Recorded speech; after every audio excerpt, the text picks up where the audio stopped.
Bonjour à tous et bienvenue dans cette nouvelle vidéo. Alors cette vidéo fait suite aux récentes vidéos que j'ai commencé à faire depuis samedi passé, les vidéos sur les commodités. Voilà, on va faire de plus en plus de vidéos concernant tout ce qui est matière première, spécialement énergie, métaux précieux et aussi quelques métaux industriels. Et donc cette troisième vidéo s'inscrit dans une série de vidéos sur les commodités.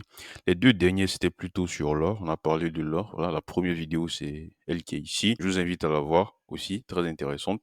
Après, on a parlé de notre aspect de l'or, le volet flux des ETF et la relation avec l'or ici. Voilà, donc ça, c'est la deuxième vidéo. Et dans cette troisième vidéo, on va plutôt parler du WTI, du pétrole, mais évidemment le volet fondamental. Et donc, au niveau de l'analyse fondamentale des commodités, il y a deux gros aspects à prendre en compte. Tout ce qu'on appelle offre et demande, voilà, qui influence beaucoup, beaucoup, beaucoup. C'est une grosse partie de l'analyse fondamentale sur les commodités. Et aussi d'autres aspects à prendre en compte, voilà, des aspects un peu plus compliqués, voilà, un peu plus techniques à prendre en compte. Pour le pétrole, c'est tout ce qui est anticipation d'inflation et taux long. Et donc c'est plutôt sur cette partie qu'on va mettre l'accent dans cette vidéo. Et donc, comme d'habitude, avant de commencer, n'oublie pas de liker, de t'abonner, ça fait plaisir et ça donne la force. Alors, comme je l'ai dit, il y a toujours deux grosses parties quand on parle de fonda pour les commodités. J'ai envie de dire pour un peu tout, hein, pour un peu toutes les classes d'actifs, parce que c'est toujours l'offre et la demande qui vont régir le prix. Mais vraiment, pour les commodités, c'est quelque chose qu'on ressent assez. Tu as cette partie-là, offre-demande, et tu as aussi des parties annexes. Moi, j'appelle ça généralement des facteurs extérieurs. Voilà. Généralement, au fondamental, c'est comme ça que j'appelle ça. Ça, c'est mon appellation personnelle. Et donc, on va plutôt parler de ça ici, tout ce qui est anticipation de l'inflation et taux long. Comment est-ce que ça agit sur le pétrole? Je pense que cette semaine, vous avez tous remarqué, hein, sur ce graphique-là, en blanc, c'est le pétrole, le WTI. Vous avez vu que cette semaine, il a flambé à la hausse comme ça. Surtout après les news d'attaque de l'Israël à l'Iran, automatiquement, le pétrole a flambé. Et donc, notre vidéo va se baser sur ce graphique-là. Sur ce graphique-là. En blanc, c'est le pétrole. En rose, ici, c'est le taux 10 ans aux États-Unis. Voilà, le taux 10 ans. Et ici, vous voyez la ligne là, c'est plutôt l'inflation aux États-Unis. Le CPI en variation annuelle, mais plutôt la métrique globale. Alors ici, on est en daily. Vous voyez, voilà, dès qu'on ouvre le graphique, on voit que c'est automatiquement corrélé, hein. On voit que la corrélation est flagrante. Et donc, on va parler de ça dans cette vidéo. Et donc, la vidéo va se baser sur ce schéma-là. N'ayez pas peur, on va essayer de détailler ça très bien. Voilà. Et donc ici, on va parler de l'influence du WTI, du pétrole, sur l'inflation et l'effet de l'inflation sur les rendements. Voilà, sur le rendement à 10 ans. Et un peu plus tard dans la vidéo, on va voir comment est-ce que les anticipations d'inflation et l'anticipation de croissance agissent sur l'US 10-year yield, les rendements à 10 ans aux États-Unis. Et aussi comment est-ce que ces deux éléments-là influencent le pétrole. Voilà, c'est un peu plus subtil, on va en parler. Et donc, on commence tout de suite avec les rendements. On va faire un petit rappel sur les rendements. C'est pas le but de cette vidéo. Selon moi, toute personne qui fait de la fonda, c'est une des bases à connaître absolument. On ne peut pas faire de la fondation sans se renseigner sur tout ce qui est obligations et rendement. C'est pas le but de la vidéo, mais on va parler rapidement de ça. Alors, c'est quoi un rendement? Surtout le rendement à 10 ans. Parce que c'est un peu le benchmark, c'est ce que on regarde tous les matins parce que ça montre vraiment la couleur du marché et de manière globale, vous voyez. Donc, c'est quoi le rendement à 10 ans? Le rendement à 10 ans aux États-Unis, c'est le rendement des obligations à 10 ans aux États-Unis. C'est tout, aussi simple que ça. Et donc, il est toujours inversement corrélé aux obligations à 10 ans aux États-Unis. En blanc, ici, c'est le rendement à 10 ans. Et en rose, ce sont les obligations américaines. Vous voyez, voilà, c'est parfaitement inversement corrélé. Quand tu as le prix de l'obligation qui baisse, tu as le rendement qui monte. C'est ce qui est logique. Pour inciter les gens à acheter des obligations, on doit monter les rendements. Voilà. Mais quand tu as plutôt le prix des obligations qui monte, voilà, ça veut dire qu'il y a beaucoup d'acheteurs, il y a beaucoup de demandes. Et donc, pour inciter les gens à se calmer ou bien pour réguler un peu tout ça, bah, les rendements vont chuter. Donc, je pense que de base, c'est tout ce qu'il y a à connaître concernant les rendements. Et donc, pourquoi est-ce que c'est important? Parce que le marché obligataire américain, il est assez massif. Le monde entier investit aux États-Unis, le monde entier achète les obligations américaines, voilà.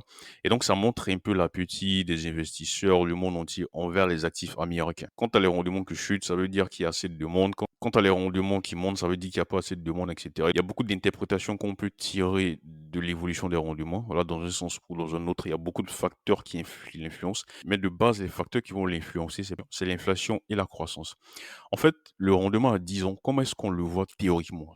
Théoriquement, simplement de base, quand on parle de fonda et quand on vient parler de rendement, comment est-ce qu'on voit le rendement à 10 ans? Le rendement à 10 ans, on voit un peu, ça montre un peu comment est-ce que les gens s'attendent au futur de l'inflation et de la croissance. C'est-à-dire que si aux États-Unis, la masse, la population, les investisseurs, tout le monde s'attend à ce que, ou globalement, tout le monde s'attend à ce que l'inflation monte ou que la croissance monte ou les 2 en même temps, bah, vous allez voir que les rendements vont monter. Pourquoi? Pourquoi? Parce que si on s'attend à de la croissance, on peut mettre aussi à de l'inflation, on peut mettre aux 2, hein, voilà, on peut mettre les 2. Si on s'attend à de la croissance ou à l'inflation ou à de la croissance et l'inflation, c'est-à-dire que si on pense que la croissance va monter ou que l'inflation va monter ou que les 2 vont monter, voilà, il y a différents contextes donc qui peuvent arriver. On est plus enclin à prendre plus de risques. Quand je dis qu'on est plus enclin à prendre plus de risques, qu'est-ce que je veux dire?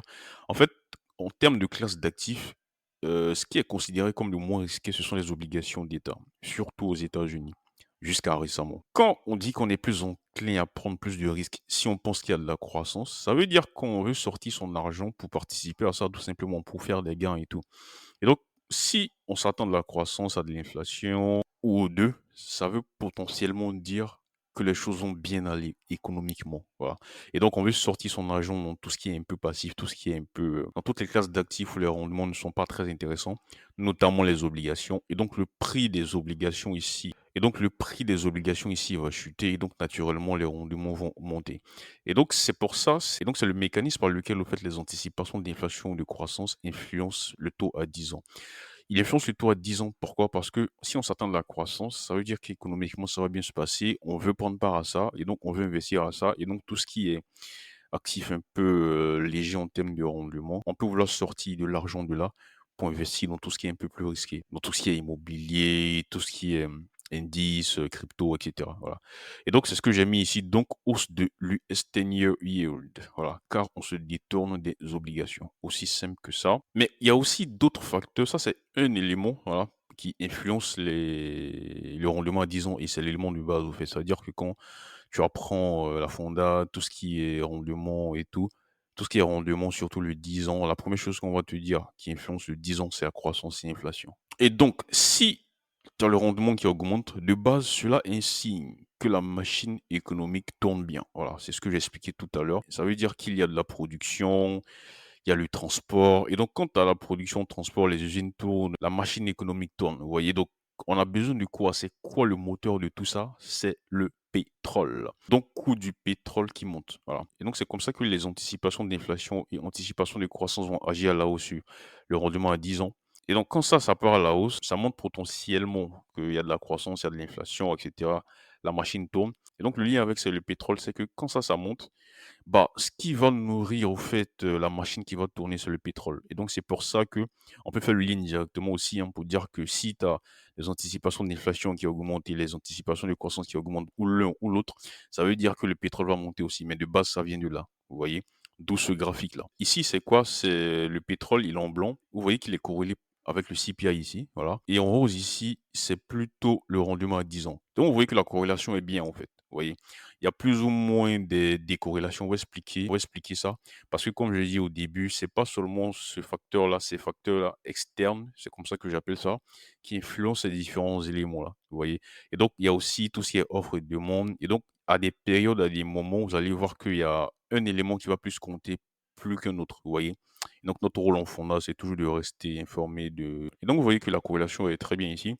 Le 10 ans, il monte. Vous voyez que le pétrole, il monte. L'inflation, ça monte. Et donc, plus ou moins, il y a des éléments qui vont devancer d'autres. On peut se dire que, par exemple, si tu as le pétrole, tu as le prix du pétrole qui reste assez longtemps à la hausse, ça veut dire que les prix du pétrole sont élevés. Alors que si la machine économique tourne, etc., tout se passe bien, bah, si le prix du pétrole est élevé, les usines qu'elles vont produire, elles vont vendre aussi, elles vont répercuter ces prix de pétrole là, qui sont chers dans les prix de leur production. Et donc, si tu as le prix qui augmente et tout, les consommateurs qu'on va acheter, ça, on va acheter ça aussi à la hausse, vous voyez. Donc, le Consumer Price Index, le CPI, lui aussi va augmenter, aussi simple que ça. Et donc, on peut dire qu'il y a un petit décalage entre le prix du pétrole et le CPI. Généralement, c'est le décalage se fait sur 3 mois. Voilà, si vous faites un peu de tests et tout, vous allez voir qu'il y a beaucoup de la corrélation est plus forte quand il y a un décalage d'à peu près 3 mois entre le CPI et le prix du pétrole. Et donc maintenant, on va entrer plus en détail par rapport à l'inflation. Et donc, si tu as le rendement aussi qui augmente, l'US 10-year yield, cela signifie aussi indirectement, mais on revient toujours à la base, hein, ça veut dire inflation et ou croissance qui augmente, voilà. Et donc cela signifie généralement que la Fed est en train de monter les taux pour contrer l'inflation, voilà. Si la Fed augmente les taux pour contrer l'inflation, on revient toujours à la base, c'est parce que l'inflation est à la hausse que tu as lui qui augmente. Et donc la Fed, pour contrer cette inflation-là, parce que c'est son but, hein, la Fed, c'est quoi? C'est 2 premiers mandats inflation-emploi. Donc pour contrer l'inflation, elle va monter les taux d'intérêt. Voilà, la banque centrale va monter les taux d'intérêt. Cela est aussi une preuve que l'activité économique est en surchauffe. Voilà, si tu as l'inflation qui est à la hausse, ça veut dire qu'il y a beaucoup de production, il y a trop de demande, donc les prix augmentent, le pétrole augmente. Ça veut dire que l'activité économique est en surchauffe. Donc théoriquement, consommation de pétrole. Et donc quand c'est comme ça, le prix monte aussi. Ouais, le prix du pétrole monte. C'est logique parce que tu as le rendement qui est à la hausse. Le rendement qui est à la hausse, ça veut potentiellement dire de base, théoriquement, que l'inflation et ou la croissance sont à la hausse. Donc, les corrélations sont logiques ici. Voilà. J'ai fait exprès de mettre ça sur une très longue durée pour que vous voyez grossièrement comment c'est corrélé au fait. Vous voyez, les trois montent, les trois baissent. À des moments, on peut avoir des décorrélations, mais on va expliquer ça tout à l'heure. Et donc, cela entraîne souvent des dislocations de corrélation. Exemple 2022-2023. Voilà, c'est ce que j'ai dit ici. Quand tu as un facteur extérieur qui vient agir, moi j'appelle ça facteur extérieur. Ici, le facteur extérieur que je veux mettre en évidence, c'est quoi? C'est la Fed. La Fed va venir mettre son doigt dedans, c'est-à-dire elle va faire monter les taux pour contrer l'inflation. C'est-à-dire que s'il n'y a pas de main d'homme, il n'y a rien, il n'y a pas d'intervention, on est dans un monde parfait. Les choses vont se passer parallèlement. Vous voyez, tu as la croissance qui monte, l'inflation qui monte, tu as la croissance qui monte, les prix vont augmenter, tu as l'inflation qui va monter.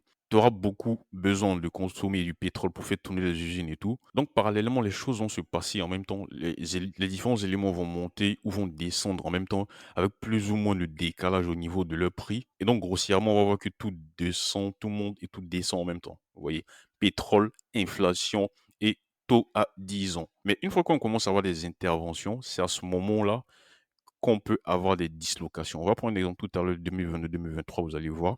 La dislocation est venue du fait que la Fed va intervenir. Voilà, elle a un objectif, il faut réguler l'inflation. Et donc, on va prendre un exemple de 2022-2023 ici. En 2022-2023, c'est plutôt mi-2022-2023. Voilà, mi-2022 ici. Vous voyez qu'on a un pic, l'inflation est à son pic ici, le pétrole aussi est à son pic, vous voyez. Et donc on sait que l'un des mandats de la Fed, c'est de réguler l'inflation. Et donc elle, il faut qu'elle monte les taux pour commencer à faire chuter cette inflation-là. Parce que c'est pas normal, c'est pas logique, vous voyez. Et donc elle a commencé à monter les taux. Ce que j'ai mis ici, c'est quoi? C'est que cela signifie aussi généralement que la Fed monte les taux d'intérêt. Je parle du taux, je parle du taux d'intérêt, hein, pour contrer l'inflation. Donc, si les taux d'intérêt montent, il y a un lien aussi entre les taux d'intérêt de la Fed et les taux, et ce taux de rendement à 10 ans des obligations. Voilà. Il y a un lien entre les deux. Quand les taux d'intérêt de la Fed montent, tu as le rendement à 10 ans aussi qui va monter. Vous voyez? Et donc, c'est pour ça que c'est très bien aussi de connaître tous les éléments qui peuvent influer sur un élément particulier, surtout les éléments les plus importants. Et donc ici, l'inflation était à son pic, le pétrole était à son pic en termes de prix ici. Il fallait que la Fed fasse quelque chose. Elle a monté les taux. Elle a commencé à monter les taux d'intérêt, monter les taux. Donc tu as ici en rose le rendement qui a commencé à flamber. Voilà. Le rendement a commencé à flamber. Donc ici, on a vu qu'il y a une dislocation, le rendement flambe, alors que tu as le prix du pétrole qui descend et tu as l'inflation aussi qui a commencé à descendre. Pourquoi ça commence à descendre? Simplement parce que la Fed a commencé à monter les taux, hein. Ça, c'est logique. Donc la Fed monte les taux. Il y a une corrélation entre les rendements à 10 ans des obligations et les taux d'intérêt de la Fed. La Fed monte les taux, ça a pris le relais ici. Les taux aussi ont commencé à monter. Il faut dire aussi qu'il y a eu tout ce qui est guerre en Ukraine aussi, hein, voilà. Tout ce qui est guerre en Ukraine en février 2022 et tout, même bref ici. Mais ici, c'est principalement à cause de la Fed. Commence à monter les taux, les rendements à 10 ans montent. Tu as l'inflation, ça résiste sur l'inflation, commence à chuter. Tu as le pétrole qui chute ici. Et donc ici, vous voyez clairement la dislocation. Montée, descente, descente. Inflation qui baisse. Le pétrole ici, il baissait. Pourquoi? Parce que la Chine avait commencé à baisser sa demande, voilà, parce qu'elle était en confinement prolongé à cause du Covid, là, confinement prolongé. Donc la demande en pétrole, la Chine baissait. Et aussi, tu as les membres de l'OPEP+, qui ont mis à disposition leurs réserves stratégiques. Voilà. Et donc, il y avait du pétrole qui était disponible, quoi, en gros. Et donc, le prix de pétrole baissait ici. Voilà. Et donc, vous voyez qu'ici, c'est plutôt offre et demande qui ont agi ici pour faire chuter ça. Et il y a eu cette dislocation-là. Fed qui fait monter ça. Cela fait chuter ici l'inflation. Le pétrole chute à cause plutôt ici cette partie de l'offre et de la demande. Et donc, c'est pour ça que c'est aussi important de savoir, d'avoir aussi. En fait, faut être très bien informé sur les éléments qui influent sur un prix. Vous voyez, pour prendre de meilleures décisions dans des contextes différents, en fait. Ne pas se baser sur des corrélations qui ne sont pas en vigueur actuellement pour prendre des décisions. Voilà. C'est pour ça qu'il faut vraiment connaître les éléments qui influent sur un prix et connaître comment est-ce que ces différents éléments se manifestent. Généralement, pour les commodités, c'est ce que j'ai mis au début ici, ça sera offre et demande et il y aura assez d'autres éléments extérieurs qui peuvent influer sur eux. Et donc, dans cette vidéo, j'ai voulu parler d'anticipation de l'inflation et de taux long. Et donc, maintenant, on va passer à une étape très intéressante. Je pense que pour moi, c'est l'étape la plus importante et je pense que la majorité vont apprendre beaucoup de choses ici. On va voir en détail comment est-ce que les anticipations d'inflation et les anticipations de croissance peuvent influencer le WTI. Et quand je parle d'anticipation d'inflation, de quoi je parle? Et aussi quand je parle d'anticipation de croissance, de quoi je parle? Et donc ici, on va voir des éléments importants pour toute personne qui fait de la fonda, au niveau macro, voilà. C'est plutôt pour les personnes c'est plutôt pour les traders macro. Ce sont des indicateurs très importants à suivre, de manière globale, surtout pour tout ce qui est fondamental, commodité. Donc on va parler de truflation, la truflation, les attentes d'inflation, sondage. Voilà, on va voir la différence entre les 2. Vous allez voir qu'il y a un truc qui est très flagrant qui s'est passé cette année et depuis le début de cette année plutôt et on va voir que c'est très intéressant. Et aussi, on va parler de l'indice BDI. Alors, parlons d'abord de l'inflation. Je vais mettre ça en grand. Vous voyez ici, en orange, c'est marqué ici, j'ai pris l'exemple du corps, hein, voilà, du corps CPI ici aux États-Unis, c'est en orange ici. Là, je suis sur Trading Economics, où vous avez les mêmes graphiques gratuitement là-bas. En fait, quand je fais les vidéos, j'essaie de me forcer à prendre des éléments gratuits que tout le monde peut utiliser pour faire des vidéos, pour que tout le monde puisse reproduire les mêmes graphiques, voilà. Donc c'est pour ça que je me force à utiliser les outils, que tout le monde, peut trouver gratuitement. Et donc ici, c'est le corps en orange, c'est le corps CPI. En gris ici, c'est ce qu'on appelle les anticipations d'inflation de l'Université de Michigan. Vous savez, aux États-Unis, il y a ce qu'on appelle inflation expectations, c'est plus les anticipations d'inflation. C'est-à-dire que ce sont des sondages, ce sont des sondages qu'on fait auprès des Américains lambda, comme ça on vous pose des questions. C'est-à-dire qu'on peut demander par exemple dans un an, où est-ce que vous pensez que l'inflation sera? C'est ce que cela mesure ici, cette métrique-là. United States, Michigan, one year inflation expectations. C'est-à-dire on demande dans un an, où est-ce que vous pensez que l'inflation sera? Et donc ça mesure un peu le sentiment du consommateur au niveau de l'inflation dans un an, vous voyez? Donc ça c'est important. Même vous allez voir dans les réunions de banque centrale et tout, ça parle de ça, hein. Par exemple, je me rappelle très bien, il y a Powell qui a parlé de ça en début de cette année. Je pense que c'est lors de voilà, la réunion de janvier là, dans son discours, il a parlé de ça parce que le consommateur américain a commencé à attendre l'inflation à la hausse, au fait. C'est-à-dire, il s'attendait à ce que, les choses dégénèrent au niveau de l'inflation. Et donc il y a Powell qui est sorti pour dire qu'il y a quelque chose d'aberrant, en fait, au niveau, des sondages, au niveau du consommateur. Là, c'est l'université du Michigan qui se charge de faire ça. En fait, pourquoi est-ce qu'on dit c'est aberrant? Parce que le consommateur lambda, il n'a pas forcément des connaissances, vous voyez, économiques et tout. Et donc, lui, il va répéter, il va croire tout ce qu'on lui dit ou tout ce qu'il entend au niveau des médias et tout. Alors que je pense que tout le monde a vu ça, hein. Ça parle partout du fait que les tarifs douaniers depuis le début de cette année, hein, seront inflationnistes. Les tarifs douaniers vont faire que l'inflation va shooter à la hausse. Et donc ça passait partout. Donc c'est normal que dans les sondages, vous allez voir que tous les sondages, là, quasi tous les sondages, à 100%, quasi 100% d'entre eux, donnaient des chiffres d'inflation à la hausse. Parce qu'on sonde n'importe qui, tout le monde, vous voyez. Et donc ça, c'est une raison flagrant ici de l'université de Michigan, les attentes d'inflation à un an, vous voyez que ça a shooté à la hausse comme ça. C'est-à-dire au fur et à mesure qu'on avançait, les consommateurs américains pensaient que l'inflation allait monter. Alors que regardez ce que le core inflation a fait. Ça, c'est très, très, très intéressant. Ça montre vraiment, en fait, ça donne raison à Powell. Ça montre vraiment que c'est aberrant, en fait. Vous voyez, on ne peut vraiment pas se fier à ça pour prendre des décisions. Tout ce qui est attente d'inflation au niveau du consommateur. Et donc, vous voyez que ici, 2025, au début janvier 2025 ici, tout le monde nous voit, vous allez voir un peu partout, tout le monde s'attend à ce que l'inflation soit, à la hausse à cause des tarifs douaniers et tout. Regardez ce que l'inflation a fait, ça c'est le corps, on a shooté. C'est-à-dire depuis janvier 2025, on ne fait que baisser, allez, on ne fait que baisser, on ne fait que baisser, shooter. Alors que tu as les anticipations d'inflation qui montent. Un autre, élément, ça c'est plutôt la Fed de New York, ça c'est un peu plus, crédible, la Fed de New York, qui fait au fait aussi le même sondage, voilà, c'est plutôt ce qui est en rouge ici. Ouais que c'est moins flagrant que celui de l'université de Michigan et donc c'est pareil, les anticipations montaient pendant que tu as l'inflation qui baissait. Vous voyez le corps. Et donc, il monte, il monte. Vous pouvez avoir ça directement sur le site de la fête de New York, hein. Voilà, quand vous partez sur le site, vous avez assez de données ici. Et donc, vous voyez qu'on ne peut pas vraiment se fier à ça. Donc, vous allez voir maintenant que les gens s'attendent maintenant à ce que l'inflation baisse dans les sondages, à ce que l'inflation baisse. Vous voyez ici l'inflation qui baisse au niveau de l'Université du Michigan. Et ici, aussi au niveau de la fête de New York, qu'est-ce qu'on peut se dire? On peut se dire que pour les gens commencent à observer que c'est pas ça n'a pas été inflationniste, et cetera, donc peut-être on va se calmer. Et donc vous voyez que c'est peut-être un mauvais signal parce que c'est peut-être maintenant, vous voyez, qu'on va voir que l'inflation va commencer à monter. Pourquoi? Parce que ça peut prendre du temps, en fait, pour que les tarifs douaniers impactent l'inflation.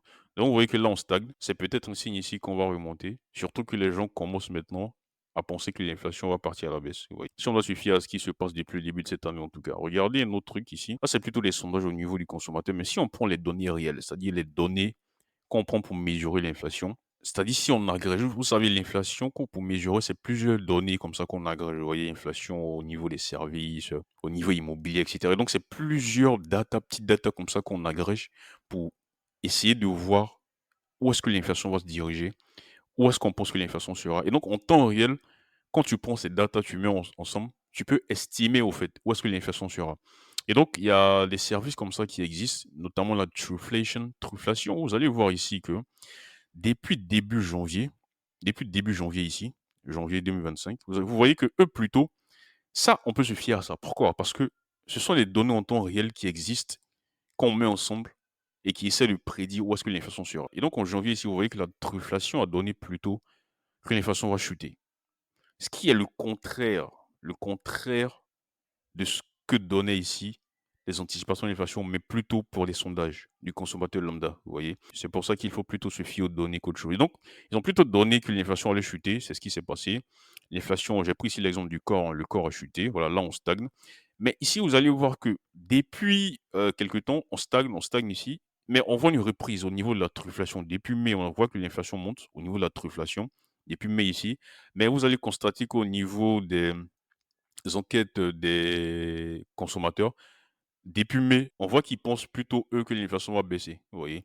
Et donc si on et donc si on doit se fier à ce qu'on voit depuis le début de cette année, les éléments qui ont raison, c'est plutôt ceux qui agrègent les big data, voilà. C'était plutôt bien. Ils sont à contresens totalement du sentiment des consommateurs. Depuis janvier, on pense que l'inflation va chuter, mais depuis un certain temps qu'on agrège ces données-là, on voit que l'inflation va plutôt à la hausse, vous voyez? Et donc c'est très probable que ce soit maintenant que la supposition des consommateurs se réalise, que l'inflation parte à la hausse, vous voyez? Et donc, c'est ce qu'on appelle des attentes d'inflation. Si on commence à anticiper que l'inflation parte à la hausse, indirectement, cela va agir sur les rendements à 10 ans. Et donc, ça va aussi agir sur le pétrole par corrélation, par rapport à ce que j'expliquais tout à l'heure, vous voyez. Et donc, ça, ce sont des éléments que vous pouvez surveiller, hein, des indicateurs d'inflation, etc. Et donc, c'est pareil, il y a aussi des indicateurs qu'on regarde comme ça pour tout ce qui est croissance et tout. Par exemple, ici, le plus connu, hein, c'est tout ce qui est le modèle GDP Now de la Fed d'Atlanta. Ici, vous voyez que présentement, pour le trimestre dans lequel nous sommes, il prévoit une croissance plutôt stable, voilà, intéressante, à 3,8, les derniers données c'était à 3,8. Alors que si vous regardez dans les médias et tout, si vous posez des questions aux gens, ils vont vous dire qu'on s'attend à ce que la croissance ne soit pas bonne, etc. Voilà. Et donc, c'est plutôt mieux se fier aux données. Une autre donnée très intéressante qui est un indicateur très intéressant pour la croissance au niveau mondial, hein, voilà. C'est plutôt le Baltic Dry Index ou BDI. En fait, le BDI, c'est quoi? Lui, il va donner le tarif des frais, au fait. Il va donner le tarif des transports du fret. Voilà, plutôt pour les matières premières sèches. Quand on parle de matières premières sèches, c'est tout ce qui est voilà, minerai de fer, charbon et plein d'autres choses. Et donc ça, c'est un gros indice. Alors ça, vous pouvez noter ça pour les traits de macro et tout. C'est un gros indice à regarder, à surveiller pour les traits de long terme. Et donc ça, au fait, ça montre quoi? Et donc si tu as ces prix de fret là qui augmentent, ça veut dire que tu as l'échange commercial au fait mondial, vous voyez? Ça monte. En fait, ça, ce sont des données quand on creuse sous le capot, quand on ouvre le capot et qu'on regarde un peu les choses, à l'intérieur, on voit que les choses sont en train d'émerger, d'émerger, d'émerger. Et donc, ce sont des indicateurs très intéressants, en fait, pour la macro. Et donc, ici, qu'est-ce que ça montre? Ça montre déjà que l'échange a repris, les échanges commerciaux, en tout cas, ça a repris, très intéressant. Et ça montre aussi que il y a beaucoup d'échanges au niveau des matières premières. Les matières premières commencent à se rééchanger, et cetera. Et donc, ça montre quoi? Ça montre la croissance. Ça montre la croissance. Ça indique, si tu as les matières premières qui commencent à s'échanger et tout, ça veut dire que parier sur la hausse, c'est très intéressant. Quand tu paries sur les matières premières et que les matières premières montent, tout ce qui est énergie, matières premières, métaux, et cetera, surtout les métaux industriels, ça veut dire qu'il y a de la croissance au fait, tout simplement. C'est parce qu'il y a de la croissance qu'on consomme ces matières premières-là. Et donc ici, qu'est-ce que ça montre? Un exemple simple, hein. Ici, le marché s'attendait à ce que les prix augmentent à cause des tarifs douaniers. Donc, il y a eu ce qu'on appelle du front loading, ça c'est en anglais. Ça veut dire que ça veut dire qu'on achète les choses en amont avant que les tarifs soient en place, se mettent en place. Parce qu'ils s'attendaient à ce que quand Trump vienne, qui viennent au pouvoir, ils imposent des tarifs douaniers, ça augmente le prix et donc on va stocker massivement les choses et donc vous allez constater pendant un moment que du fret vont augmenter de manière excessive, voilà, ça va partir à la hausse parce que pendant un moment, il y a eu ce qu'on appelle du front loading, c'est-à-dire que les gens ont stocké en masse les matières premières et cetera. C'est ce qui s'est passé ici, paf à la hausse. Après quand on approchait avril, le 2 avril ici, voilà, il a pas lieu de tarif réciproque et tout. Vous voyez qu'on a eu une chute au niveau du prix du fret. On a stagné, il y avait pas de l'activité, échange commercial, avait chuté, c'était, quasiment ça ne bougeait plus. Mais là, on voit qu'il y a une reprise. Donc la reprise, ça montre quoi? Ça montre qu'il y a la reprise au niveau des échanges, commerciaux, plutôt pour les marchandises matières premières, voilà. Et donc ça, c'est un indicateur assez intéressant pour tout ce qui est croissance, voilà. Et donc si tu as plutôt des anticipations de croissance qui sont positives, bah, ça agit aussi indirectement sur le WTI parce que quoi? Parce que ça va augmenter tout ce qui est US 10-year yield et donc ça va agir aussi sur le WTI par les mécanismes que j'ai expliqués tout à l'heure. Je vous remonte le graphique ici, voilà, je vous remonte le graphique, c'est comme ça que ça se passe, hein. Et donc ici, vous voyez que le rendement à 10 ans qui reste perché à la hausse, qui a toujours des pressions sur lui à la hausse, ça empêche au fait, le pétrole. Voilà, c'est une force plutôt ascendante pour le pétrole. Surtout qu'actuellement, on a tout ce qui est Israël, Iran, hein, voilà. Ça, je l'apprends à personne. Tout ce qui est Israël, Iran, qui a fait shooter le pétrole à la hausse. Et donc ça, c'est un élément encore de plus qui met des pressions haussières sur le pétrole. Et donc ici, je vais terminer avec ce graphique-là. Qu'est-ce qu'il montre? Il montre que quand à l'inflation qui a fait son bottom, qui a tapé son niveau le plus bas, parce que quoi, ce que je vous expliquais tout à l'heure, c'est quoi? C'est que au niveau de la truflation, voilà, là, on a atteint les plus bas de l'inflation ici, au niveau de la truflation. Donc, depuis avril, mai, ça ne fait que monter. Et donc, il y a plusieurs indicateurs comme ça. Il y a aussi l'indicateur de State Street, voilà, qui est plutôt dans le sens de la truflation ici, inflation à la hausse. Et donc, quand tu as plutôt des indicateurs avancés de Big Data qui montrent que l'inflation doit partir à la hausse et qu'il a plutôt eu raison par le passé, et donc c'est possible qu'on ait peut-être atteint ici le seuil ici de l'inflation. Ça, c'est le corps hein, aux États-Unis, l'inflation corps en variation annuelle. C'est possible qu'on ait atteint ici le bottom et qu'on va repartir à la hausse ici, vous voyez, par rapport à ce que je vous ai expliqué aussi tout à l'heure. Et donc ce graphique-là, au fait, qu'est-ce qu'il montre? Il montre que à chaque fois qu'aux États-Unis, tu as l'inflation qui a atteint le bottom et qu'il est reparti à la hausse, quand tu as l'inflation qui a atteint le bottom et qu'il est reparti à la hausse, ou que l'inflation était proche de son bottom et qu'il a re-shooté à la hausse comme ça, à chaque fois que ça arrivait, les secteurs qui ont été les plus performants ici, vous voyez cette espèce de rouge là, les secteurs qui ont été les plus performants, c'est quoi? C'est l'énergie ici. C'est ce qui est marqué ici. Energy is the clear winner. Donc c'est l'énergie ici. Et donc lui, c'est le premier de loin, en fait, vous voyez. Donc qu'est-ce que cela signifie? Ça signifie que si on continue à observer plus d'indicateurs qui montrent qu'on a atteint le bottom en termes d'inflation ou qu'on va atteindre prochainement le bottom en termes d'inflation et qu'on va repartir à la hausse. Si tu as aussi les indicateurs au niveau de la croissance qui continuent à montrer qu'il y a de la croissance qui revient petit à petit. Et donc, à l'été, on peut avoir un climat. Bon, là, je n'ai pas parlé de liquidité, ce n'était pas le but de cette vidéo, c'est plutôt de parler du WTI. Sinon, il y a aussi le volet liquidité. Et donc, ça montre que globalement, on peut entrer dans un été où tu as ces métriques-là qui sont en train de monter à contre-courant de ce que la masse raconte. Et donc, cela donne un bon risque-rendement très intéressant pour le secteur énergétique, tout ce qui est énergie. Voilà. Tout ce qui est énergie, pétrole, gaz, tout ce qui est action liée aux énergies, tout ce qui est métaux industriels. Parce que si tu as l'énergie qui performe, ça veut dire qu'il y a la consommation d'énergie. Si tu as la consommation d'énergie, ça veut dire que l'économie en surchauffe. Si tu as l'économie qui en surchauffe, ça indique aussi que potentiellement, tu as les métaux qui sont utilisés. Et donc, le secteur des matières premières peut être très, très, très intéressant si on continue à voir tous ces indicateurs-là, voilà, à gauche, à droite, qui pointent vers une reprise de ces données macro, notamment aussi le pétrole qui est très, très, très actuellement dirigé par tout ce qui est géopolitique. Je pense que vous vous êtes très bien rendu compte de ça cette semaine. Et donc, j'espère que cette vidéo était assez claire. N'hésitez pas à laisser en commentaire si vous avez des questions. N'hésitez pas aussi à laisser en commentaire des sujets sur lesquels vous voulez qu'on parle pour la prochaine vidéo concernant les commodités. Si vous voulez qu'on parle de quelque chose en particulier, n'hésitez pas. Sur ce, on se donne rendez-vous pour la prochaine vidéo sur la série des commodités.